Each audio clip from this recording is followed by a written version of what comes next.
Hello, everybody, and welcome to the TeacherCast Educational Broadcasting Network. My name is Jeff Bradbury. Thank you so much for joining us today and making TeacherCast your home for professional development. Today, we're going to be talking all about STEM education and asking the question, can you bring robotics into the social studies class? Can you bring it into the math class? Maybe you're out there scratching your head going, what is he talking about? I thought that STEM education was science, technology, engineering, and math. Today, we're going to be taking a look and breaking those words down with a guest today. But before we get to her, I want to introduce you to some of the great things that have been happening on TeacherCast. As you heard in our previous shows, we are going through a complete redesign, overhaul, brand new things happening. As we get ready to introduce 2018, we're going to be saying goodbye to the website that we've been using for the last couple of years and introducing a brand new website, brand new logo, brand new name. And I hope you guys have a chance to check out the brand new TeacherCast as we go through here. Haven't quite had the time to launch it yet, but there's certainly several great ways to reach out and be a part of this and all of our shows. You can, of course, find us on Twitter at TeacherCast and leave us a voicemail over at teachercast.net/voicemail. Email us over at feedback@teachercast.net. And it is a brand new year, so it is a great time to reach out and subscribe to us on audio and video at teachercast.net/iTunes and teachercast.net/YouTube. My guest this year is the closing keynote speaker for the FETC conference. I want to bring on Dr. Ayanna Howard. Ayanna, how are you today? Welcome to the program. Thank you. I am doing very well. Thanks for asking. Thank you so much for being here. I am so excited to have you on here. I am looking forward to talking all about STEM. Now, many people look at STEM and say science, technology, engineering, and math, but it's so much more. Talk to us a little bit about what you're doing in the field of STEM. So I'm a professor. So I wear two hats. I'm a professor at Georgia Tech, and I teach engineering, computer science to students. So typically those are already STEM-focused students. I also wear the hat of Chief Technology Officer of Robotics, which is a education technology company. And that's where we bring STEM to everyone. So if you think about it, STEM should be the language of every day. Everyone should use it. Just like you have reading, writing, math, you have all these aspects. And I think STEM allows so much more than just the classical scientist or engineer. Now, when we look at STEM, we sometimes get confused at these words. We have coding and we have programming. Let's just start with those before we break this into a bigger onion here to peel off. Coding, programming, are they the same? Are they different? Do they meet in the middle somewhere? They're basically the same. So when people say, oh, I know how to code, they really mean, oh, I know how to program. I know how to use a language that could be any type of language, whether it's Python or C Sharp, and I use it to do something. And so they're both the same thing. Now, the class might call it a programming class, but what you're doing is coding. And as we go through, we have different things as far as the world of coding and programming. I know there's a lot of teachers listening to this saying, wow, I don't understand all of this stuff. Or they might say, well, my kids know that stuff. They like to play with video games. We like to talk here on TeacherCast and say that coding is available for everyone. Now, obviously, we just had Computer Science Education Week. Many teachers also participated in the hour of code, or many teachers completed in the many hours of code. Why is it important that today's students not just look at it as an hour, but coding as part of the everyday curriculum? So one of the things about coding, and I think there might be sometimes a misunderstanding, is like, oh, I need to learn how to code. I need to learn how to program something. But really, we think of coding and programming as a way of thinking. It's a way of, and one term that's used is computational thinking.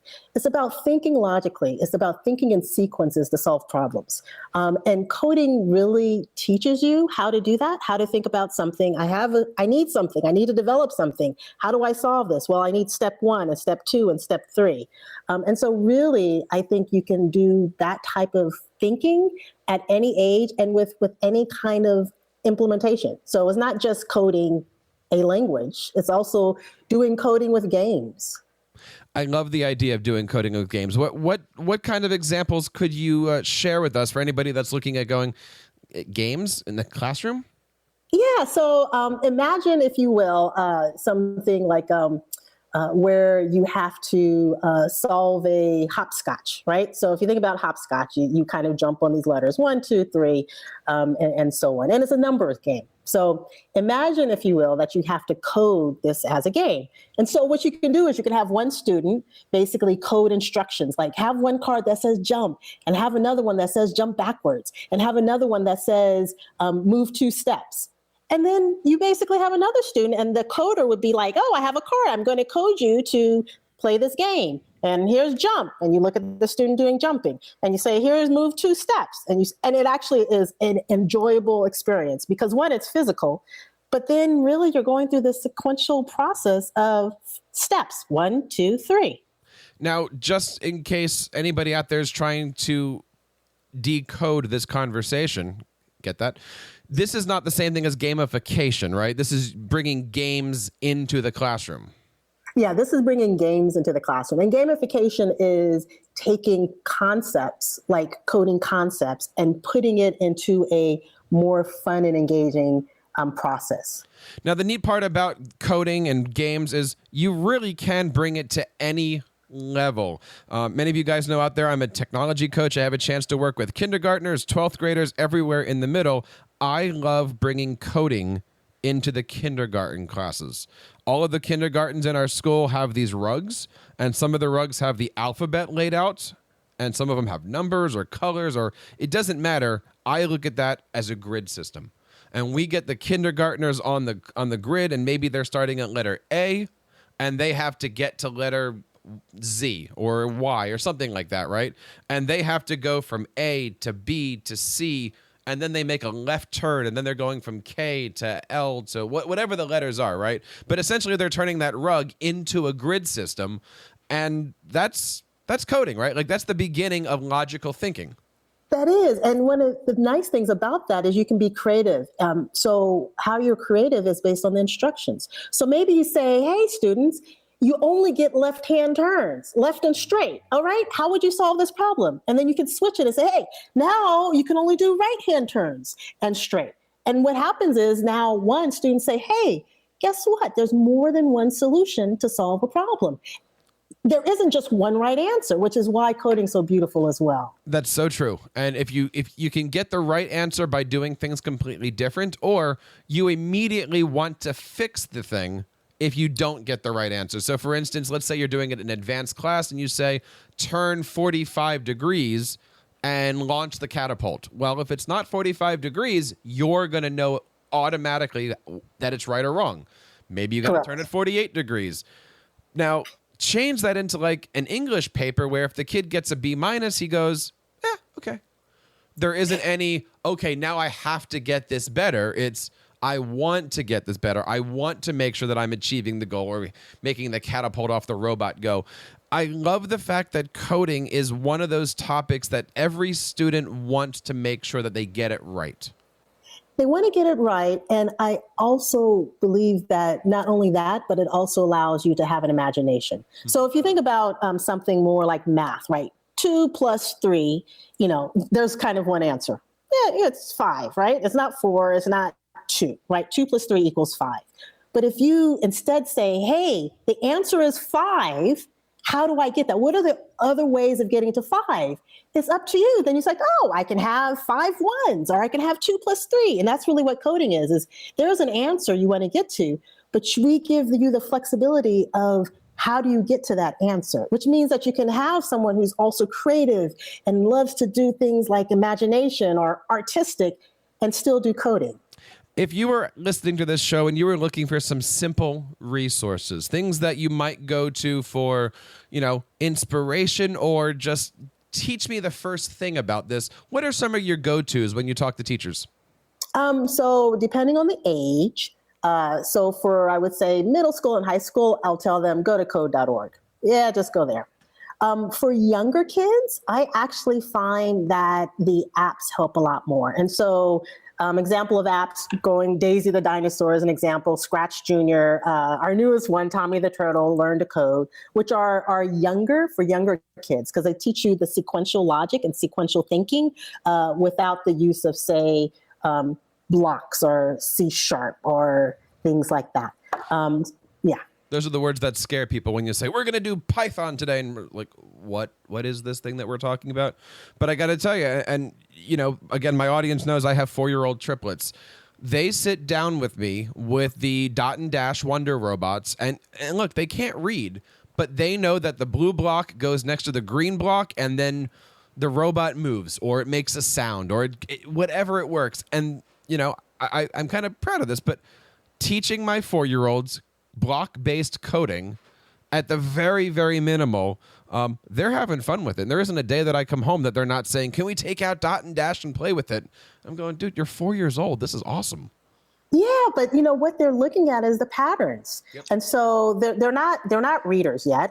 But one, it also helps with reading, because eventually they'll realize, guess what? There's some numbers on those blocks. And I've been putting the blue, and I've been seeing this plus or minus with the pink. And eventually they're like, oh, guess what the blue says, Dad?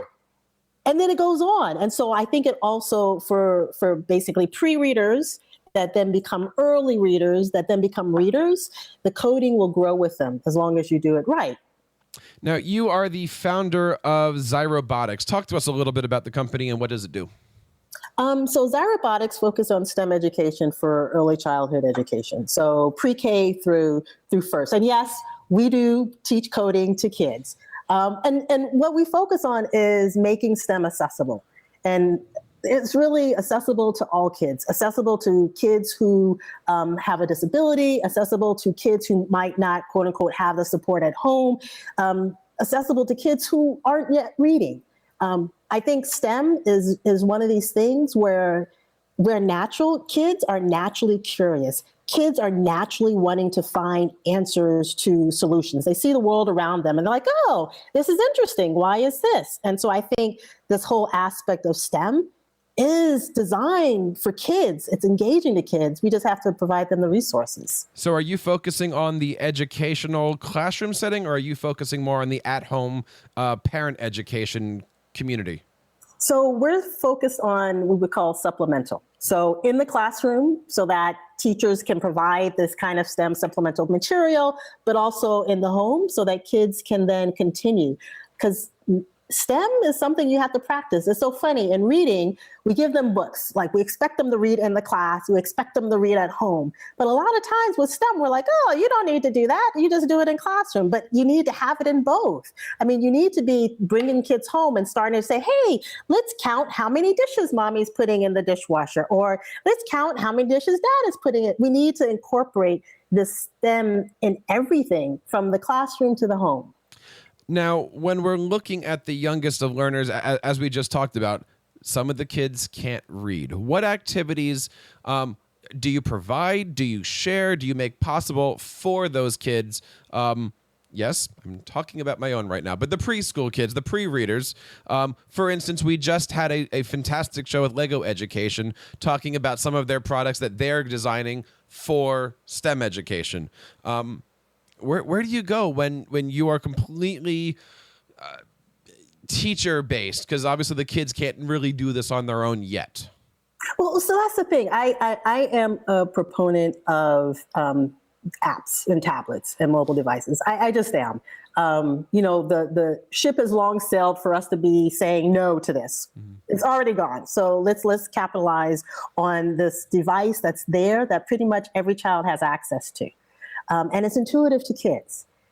It's intuitive. Like, they can get on and they know how to swipe and touch and do things. And so how do you enable these kids access to STEM concepts? As an example, we have a series of ebooks called STEM Stories. And it incorporates reading, but it reads to you. So if you have a child who is an early reader or a pre-reader, it reads to you, but then it engages you into basically games that help you with either coding or math or counting or money or time. And so as a teacher, you basically, kids, they still like books, but now you can integrate the books with the STEM concepts. I love that. And we're going to be taking all of these examples that we're talking about here, making sure that they're in our show notes as we go through here. Let's make a little left turn and talk about FETC. Thrilled to know that on Friday, January 26th, you are the closing STEM keynote address. Talk to us a little bit about what you're planning to discuss with us. Well, I'll give you the high-level viewpoint. I'm going to talk about, one is robotics. Robotics is all the rage right now about robots in our society and our world and things like that. And I think one of the things that we need to make sure about with robotics is that we provide our students, even our young ones, the ability to be developers, not just users of this technology in the future. So I'm going to talk about robotics in general, like everything that people want to know about robotics, from both the news as well as, what's really going on in the robotics labs, and then tie it into things that teachers can do to engage their kids, even if they themselves may not be fully immersed in robotics, things they can do to engage their kids in this wonderful world that's facing us now. What are some of the first things that teachers can be thinking about when they want to bring STEM into the curriculum? This is a topic I talk to teachers about all the time, and it still comes down to what's the first step? And would you take it with me? So I think the first step is not to be fearful that you don't know as much as the students. I think one of the things about STEM is providing them the resource and the access. And the kids are okay with kind of exploring on their own. I mean, that's what's nice about STEM. They are okay with exploring and, trial and error and seeing something and trying to figure it out and it not work and they go back again and it works. So that's one thing, is just bring it into the classroom, period. And the kids, they will appreciate that it's in the classroom. And so for a teacher, there's so many resources out there right now to bring STEM in the classroom, into things like the social science class, into the language class, as well as into the classical math and science class as well. And I think one of the keys is, I'm going to say robots, of course. I have to, because that's what I do. But robots is one of these things that, A, it's easy to understand. B, there's resources that allow you to do everything from very simple coding, like with blocks, to very complicated, more advanced coding with the same platform. And kids, they get it. When we're looking at all of this stuff, it is amazing to think that a couple years ago, these were still new topics. And now as we do our holiday shopping, you could go into Toys R Us and buy Wonder Robots. You can go into a Toys R Us and you can buy, you name it. But these things are not, out of sight, out of mind. You walk into any general toy store or mall and there are these robots. You walk into an Apple store, there's R2-D2, which is a robot, right? And Yes. The Sphero company is certainly bringing things out, because anybody who's watching Star Wars is watching educational robots essentially in action. With all the work that you've done, that's got to be rewarding to see that this is, I don't know, would you call it mainstream yet, or are we still on the front end here? Well, so I think in terms of educational robotics, I would say we're almost mainstream with that. Okay. I would say that. When I was growing up, there wasn't, you had Legos and maybe erector set. There was no robots. You built stuff and that was pretty much it. And then you moved it. That was the robot. And so now what happens is they have educational robotic systems like Dash and Dot from very, very young to much more advanced. So things like the Legos would be middle school and high school, all the way to platforms like Cosmo, which is, you can actually bring it all the way to college level. And so I think educational robotics is much more mainstream. And as soon as we get even cheaper platforms, which is coming, then it will be mainstream. Talking today to Dr. Ayanna Howard.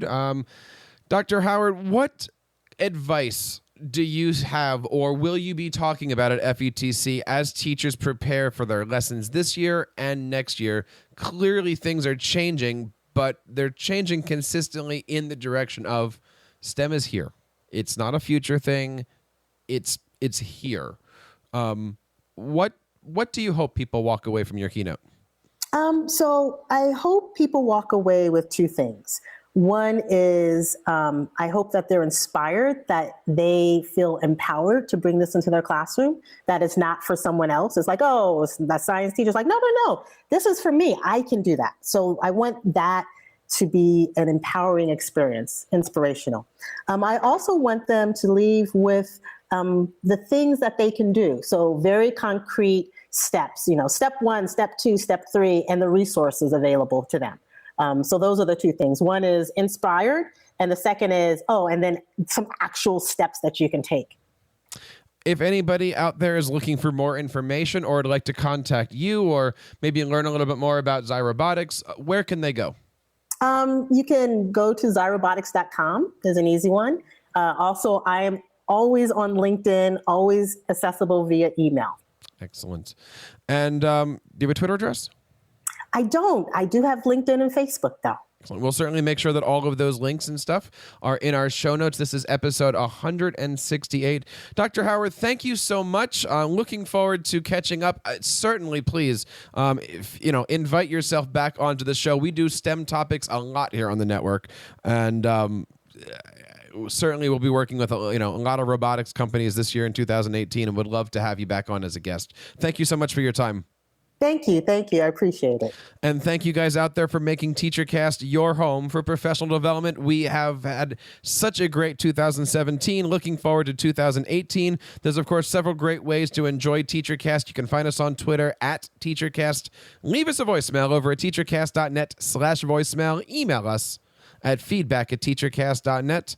And of course, subscribe to this and all of our shows over on teachercast.net/iTunes and teachercast.net/YouTube. On behalf of everybody here in the TeacherCast Educational Broadcasting Network, my name is Jeff Bradbury, reminding you to keep up the great work in your classrooms and continue sharing your passions with your students.